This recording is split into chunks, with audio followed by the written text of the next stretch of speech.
2024, and we're going to talk about the treaties. The first treaty that we're going to explain is TPP, Trans-Pacific Partnership. The date is, it was signed on February 4 in 2016. The countries involved are 11. It's Japan, Australia, New Zealand, Malaysia, Brunei, Singapore, Vietnam, Canada, Mexico, Peru, and Chile.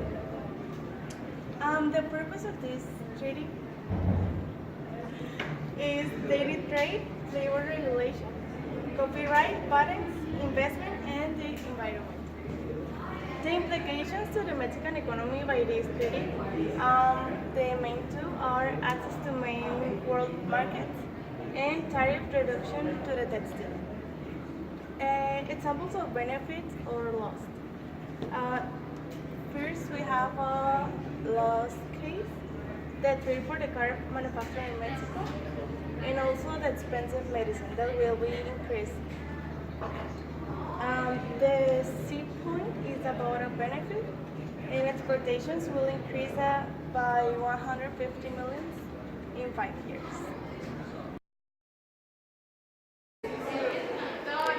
The Free Trade Area of the Americas is a treaty signed in 1994 by all the countries in America except by Cuba. It was signed in the Summit of the Americas in Miami, Florida. The purpose of the treaty is to strengthen democracy, eradicate poverty and discrimination, conserve the environment, and open doors to new markets. The implications to the Mexican economy. There was a big dispute between Vicente Fox and Hugo Chavez for this treaty because Hugo Chavez wants to create their own treaty. And there are two examples of benefit and loss. For loss, we have the protectionist rates and the subsidies to the agriculture. And for us in Mexico, we have access to industrial goods. Okay, so I'm going to talk about TAFTA, which also called the TTIP. It means the Transatlantic Trade and Investment Partnership. This agreement is between the European Union and the United States. It seeks the liberalization of new markets by reducing tariffs and the implementation of the investor-to-state dispute settlement. The countries that are going to be most affected by this agreement are the ones that already have a trade agreement with the United States and the European Union. Among those countries are Mexico, Chile, Canada, and the North African countries.